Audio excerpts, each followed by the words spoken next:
This boy didn't do anything to deserve what I found. The man who found the remains of a missing Indianapolis teenager is speaking out tonight for the first time.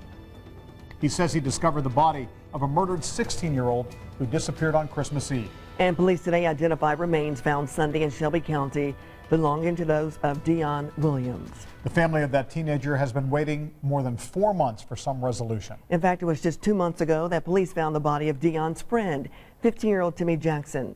Prosecutors charged a bounty hunter and bail bondsman with their murders. Eyewitness News reporter David McAnally spoke with the man who found the last key piece of evidence in the case. For the double murder suspect already in jail here, new physical evidence unearthed against him. They found Dion Williams' body in this farm field in Shelby County Sunday, miles away from home and miles from the suspected murder scene. No one should ever have to walk up on something like this. Joe found those remains in a shallow grave as he helped a friend feed farm animals. I've seen some tough things, but this is just different. This is somebody's child that I saw buried, and I would not wish that on anybody. He says police seemed to know within hours that it was the body of Dion Williams.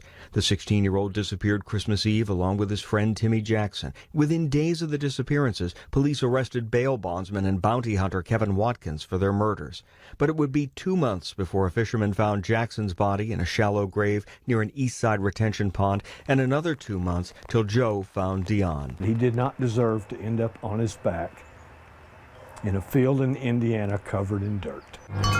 Before he died, Dion lived in that house with his mother. She's the one who found the suspected Christmas Eve crime scene, her son's blood and other evidence at Watkins' house, and called police. There's never no closure. It's hard to believe what happened. Great neighbor kid. Contractor Ed Warren befriended Dion as a role model. He would come over wanting to work, and I would let him work. His buddy would come over, the other one that's deceased. They would slow walk me, but I enjoyed helping the kids, and I was looking forward to their future. From one of Timmy Jackson's neighbors. It's hard, me being a mother, too, you know. I just don't understand what could be on somebody's mind to do something. It's sad. For Joe, the images have meant sleepless nights, but... It was actually my friend who said first, well, if there's any positive to this, there's a family that's going to get some closure. That thought helping Joe get through these days. Back to you. David, thank you. As for the suspect, Kevin Watkins, he's now in the Marion County Jail facing murder charges in connection with the teen's deaths. Prosecutors have also charged him with criminal confinement and impersonating a public servant. They say Watkins posed as the feds and even handcuffed another teen just days before the alleged killings. Watkins will be back in court for another hearing next month.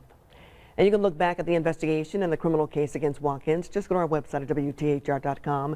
We have all of our past stories posted, including court documents and interviews with the victim's family and friends.